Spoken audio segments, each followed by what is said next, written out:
Hello, welcome. Neil at ratinghorses.com. Today I'm quickly going to scroll through a race at Wolverhampton this evening. But before I do that today, yesterday was a little bit surreal in the fact that all of a sudden I had a number of emails via our website explaining what a good day a number of our members had finding a big priced winner. First of all, I was confused. I hadn't got a clue what was going on. Our ratings are the best. We should have found you earlier. My membership has been paid for, in 5 minutes for the rest of the year and all these sort of things. So I delved deeper into the emails, and a lot of members, well, I'll say a lot. I think I had somewhere between, around 15 emails all in all. A lot of members had found a big priced winner, which won at 66 to 1. So I then delved deep into the horse ratings and saw why such a large amount of people had found this 66 to 1 winner. And to be quite honest, I can see why. So I'm just going to quickly touch on that race yesterday before we scroll through the cards for this evening. So let's just click on to yesterday's ratings, which was Tuesday the 9th. And it was this very race here, the 1:15 at Kempton. Now, I have to be honest, I didn't even have a bet yesterday personally, and one of the reasons was because there was just a couple of meetings. There was nothing that really stuck out to me, and I completely dismissed the Kempton race card. And the reason I dismissed the Kempton race card as a betting proposition was because it was an all-weather national hunt meeting, which is basically national hunt horses having a run out on the all-weather. Obviously no jumps. And like probably 99% of people, that's just not my cup of tea. But as you well know, and what I continue to repeat and say time and time again, is the only way you will win long term is to find value, to find that edge on the bookmaker. And value comes in all sorts of disguises. We're not talking 66 to 1s or 100 to 1s here. Value can be a 1 to 2 shot, because if your calculations suggest this horse a 1 to 2 shot should be 1 to 5, then that is still getting an edge, and that is still getting an edge on the bookmaker and getting value. So value doesn't necessarily mean big each way prices. Value comes in a wide range of disguises. So the 1:15 Kempton race, again, it's a national hunt flat race on the all weather. It's a class 5 event, 2 miles. It doesn't really get much worse than this, but there was a 66 to 1 winner found by around 15 of our members. And this horse was Bricklagger.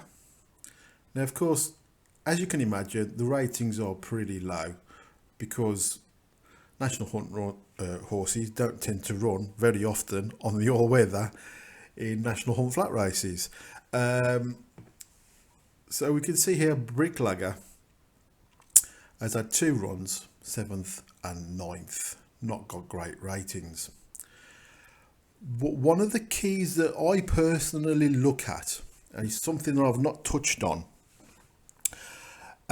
much in scrolling through the race cards, are these forecast columns. Now, you know that when I scroll through race cards, it's the last point of call for me, because I've built up a picture of the race, I've narrowed down the field, and now the last point of call is, can I get value?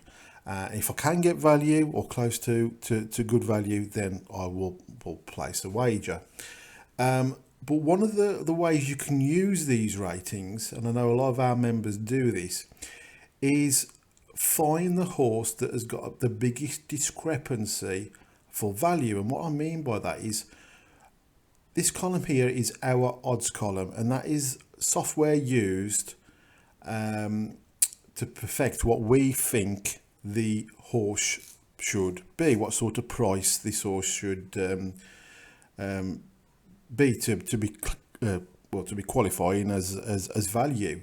So as we can see here, the top horse here, Diva's Mix, our odds suggest for this horse to be classed as value, this horse needs to be about 11-2.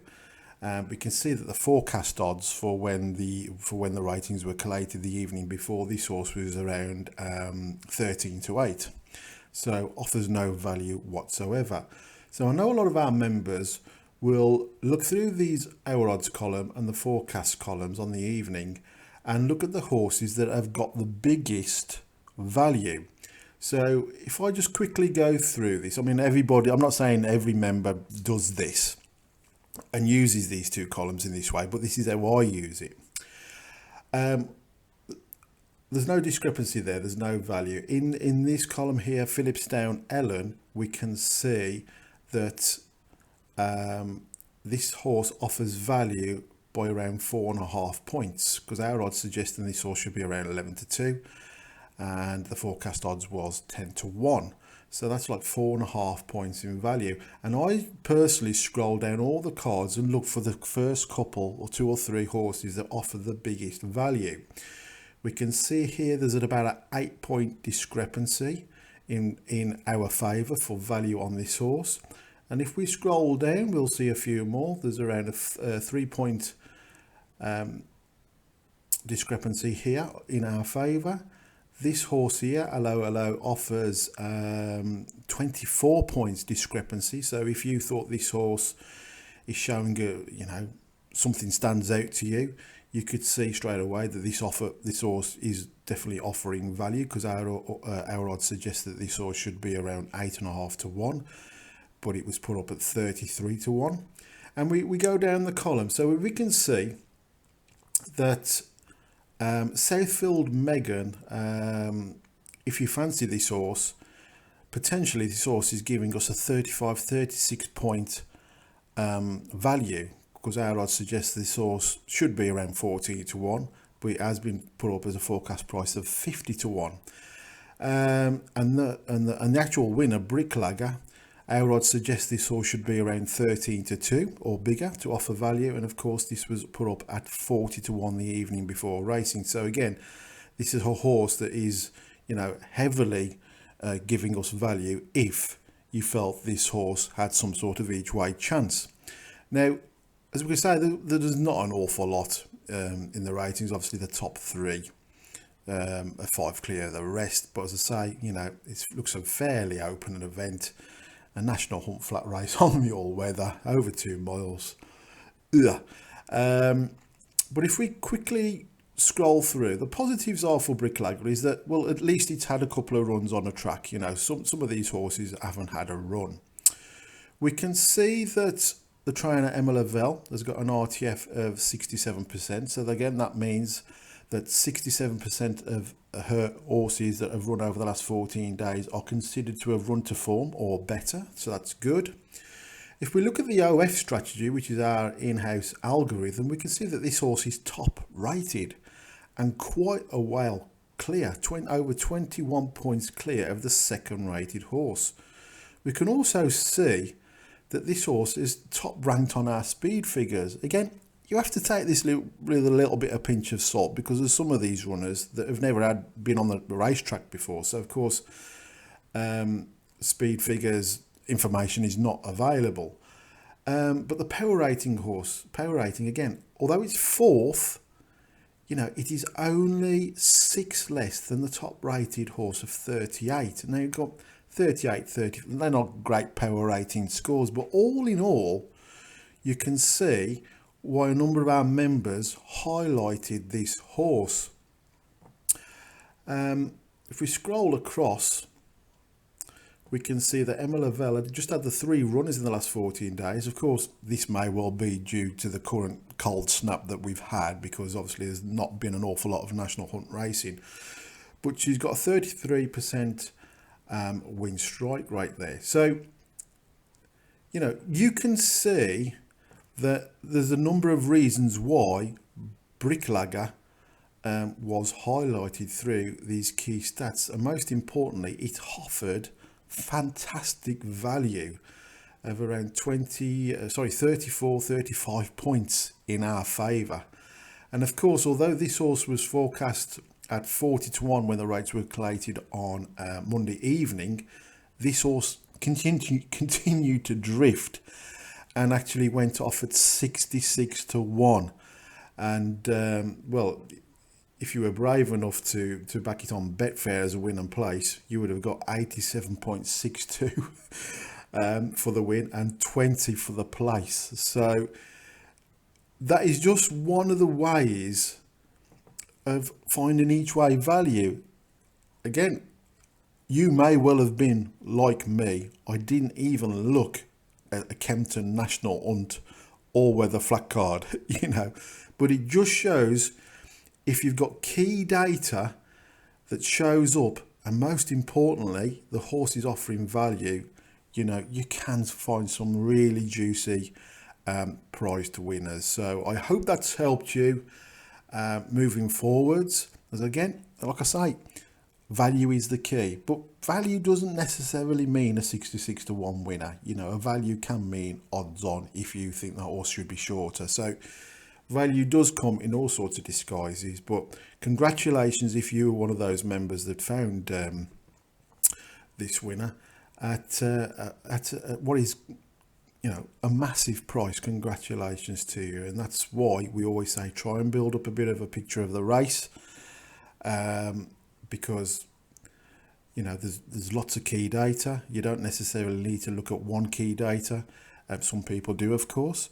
But building up a little bit of a picture of all the key data can be very beneficial, as we saw yesterday. Right, well, let's pop over to today's race cards. Now, we did have Newcastle and Wolverhampton. We had lost a National Hunt meeting already. I can't for the life of me think what that was at the moment, and we're thinking it was Ludlow. I can't remember. I do apologise. But Newcastle was called off on Wednesday morning due to frozen surface and the sheer amount of snow that they had. So we just left with the one meeting at Wolverhampton, and we're not a million miles away from Wolverhampton. I do know the temperature hasn't got to go above freezing today. It's going to hover around 0 degrees, and we did have quite a harsh frost last night. I think it went down to about -3 or 4. So as things stand, I'm hoping that temperatures will rise this afternoon slightly, and we can get a little bit of evening racing at Wolverhampton. So let's see if we can find one race, and let's see if we can find a little bit of value. Again, class 6s, oh dear, class 5, but just 7 runners, novice stakes. Class 6, okay, it's going to be between one of these, isn't it? So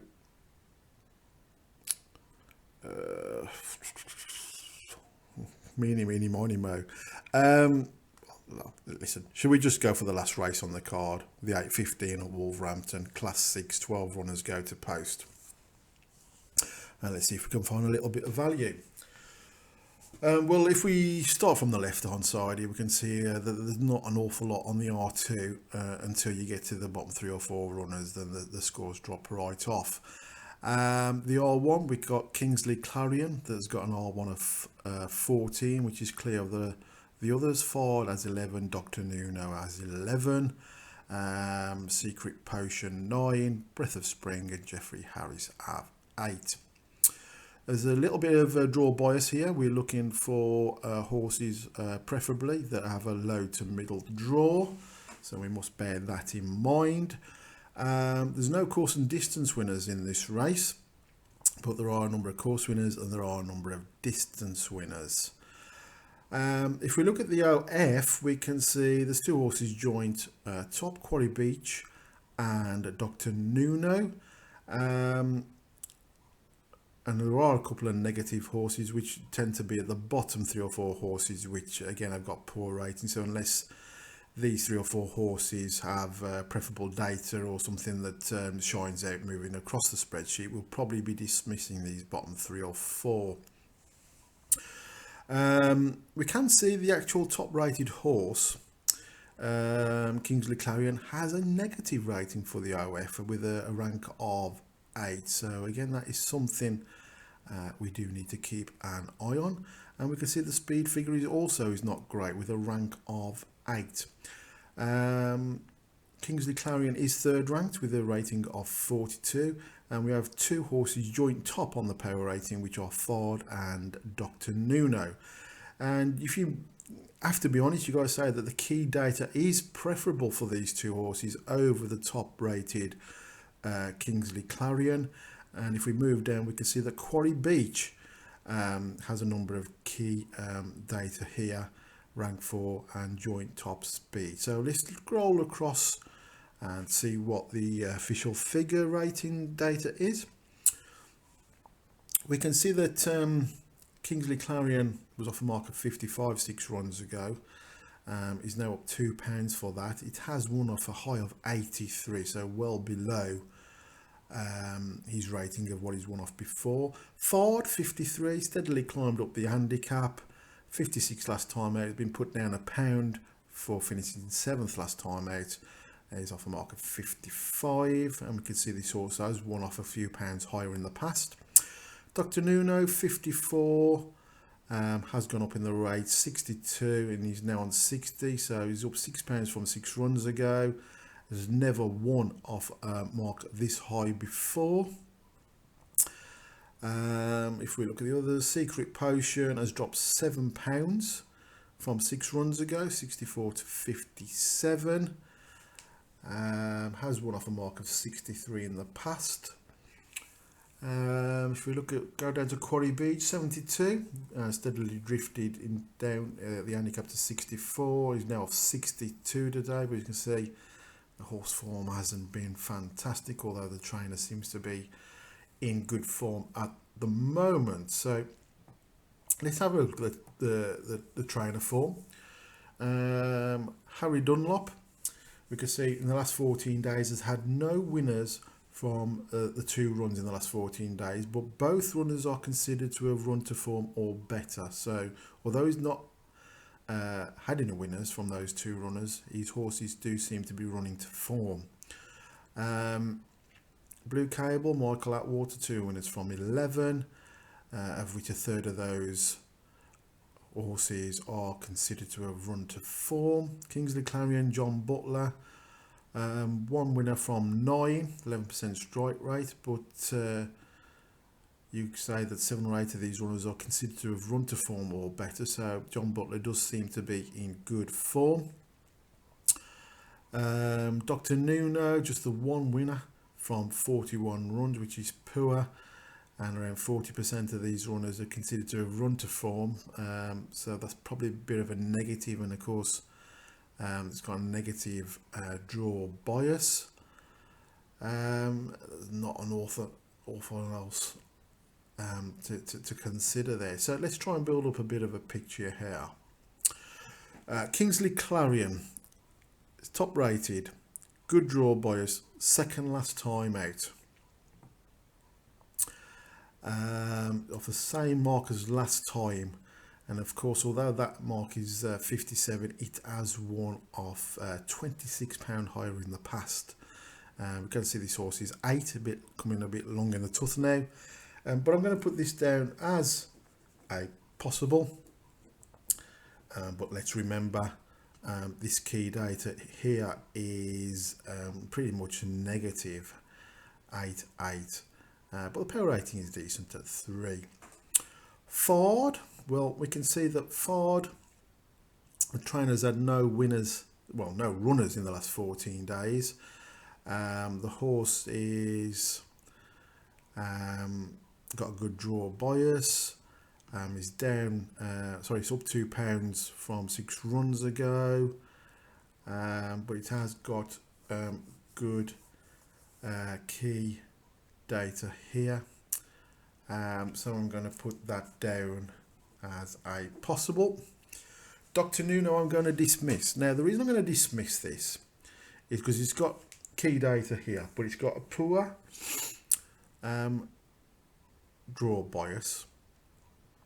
It's £6 up from 6 runs ago, but most importantly, this horse has never won off a mark this high. It's off 50, so it's off 60 today. It's never won off more than 55, and we can see that the trainer has just one winner in the last 41 in the last 14 days. So that's a no-no from me.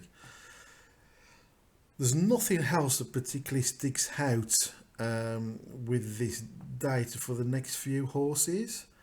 If we go down to blue cable, we can see that the trainer is not in fantastic form, with just about a third of his horses running to some sort of form. It's never got its head in front before, so I'm going to dismiss that one. If we go down to Quarry Beach, that's got a few key data here, and has a rating of 4th of 40, which is not obviously just 4 less than the top power rating horses. Got good draw bias. This horse is £10 lower than it was 6 runs ago. Again, this horse has never managed to put his horse head in front, but the trainer seems to be in form, with both his runners seemingly run to form in the last 14 days. So I'm going to make a note of Quarry Beach. I'm thinking this definitely needs to be an each way price. So I've narrowed that down to 3 horses: Kingsley Clarion, Ford and Quarry Beach. Now I'm just going to make a note of the forecast prices. Ford 7 to 1, Quarry Beach 10 to 1. Our odds suggestion: 5 to 1, Ford 5 to 1, Quarry Beach 11 to 2. Okay, so let's let's pop over to odds checker. We're looking for 8.15 Wolverhampton, and let's see what we've got. Okay, well, no non-runners, which is oh sorry, the one non-runner, Breath of Spring. So let's have a look at the prices. Well, Kingsley Clarion, I would suggest this horse should be 5 to 1. It was forecast at 3 to 1. We can see there's been a little bit of money for this, although it is starting to drift a little bit. But at 9 to 4, 5 to 2, not offering value. It's half the odds of what we suggest this horse should be to offer value. And of course, although it's got a number of key data, it has got a number of negatives as well. So we'll be crossing that one out. Ford, I'd suggest this should be 5 to 1. When the ratings were collated on Tuesday evening, this horse was 7 to 1. And we can pretty much say that, you know, this looks like the horse may have drifted slightly, but there's been a bit of money for this horse now. It's now available, best price 8 to 1 with Bet365. Quarry Beach, I'd suggest this horse should be around 11 to 2. When odds were collated Tuesday evening, this horse was available at 10 to 1. So there's obviously been quite a bit of money for this horse. It's now been backed into 6 to 1, but that is still around the price that we suggest this horse should be to offer us value. So we've got Quarry Beach and Ford. So what I will do is quickly pop back to the ratings and see if we can narrow it down just to the WOD, or of course we can back both at each way prices if we feel. So Ford for 18. Both these horses haven't got the greatest of recent form. Both have had recent runs, 25 days and 16 days. Ford has a good draw bias, as do Quarry Beach. In fact, they're next door to each other, stall 2 and stall 3. Trainer has good RTF figure, Harry Dunlop, although he's only had the 2 runners, if you remember. Neither of them have won, but both of them have suggested that they run to form. The problem with Ford is that Michael Blake hasn't had any runners in the last 14 days. However, Marco Gianni takes £3 off this horse. A fantastic jockey. Quarry Beach, we've got Harley Doyle, so 2 very good jockeys. Quarry Beach has not ever got its head in front, and Ford has won over distance. The key data are similar. Speed ranked 3rd, ranked 1st, and power rating ranked 1st and ranked 4th. Ford is £2 higher than 6 runs ago, but it has won off a mark of 57 in the past. Quarry Beach was off 72 6 runs ago. It's £10 lower now, but again, not put its head in front in the past. And of course, the key stats suggest that it's very difficult to pick between either of these horses. So I think I would be tempted to back both of these each way at same stakes. I can't choose between the 2. Both offer value. Ford has held its price pretty much since the ratings were collated. Quarry Beach there's been money for, but our odds suggest this horse should be 11-2 and is still available at 6-1. So both horses offering value. So I think that's the way I will personally go. 8:15 at Wolverhampton. I shall be backing Ford each way and Quarry Beach each way. And if you're having a bet, the best of luck to you in this race or any other race this evening. Fingers crossed we do get racing to go ahead at Wolverhampton. As I say, I am fairly local, and it is extremely cold, very, very cold. Easterly wind, but fingers crossed we'll get the all clear for Wolverhampton. So that's all from me today, but hopefully early on in the video I've shown you that value comes in a lot, many disguises. And this horse yesterday, Bricklagger, had a number of key data, which highlighted a number of our members, and of course that our odds column showed that it had got fantastic value. And these are key data, and that's the sort of thing to look for. So congratulations to those members. Thank you for your emails and complimentary emails about the ratings. And I hope if you didn't find that horse yesterday, that that has helped you in trying to build up a bit of picture and the reasons why these members did find this horse. But of course, that's the key data here. It's offering value. Right, so I'll leave it there. The best of luck today. Keep safe, and I will be in touch soon. Take care. Bye bye.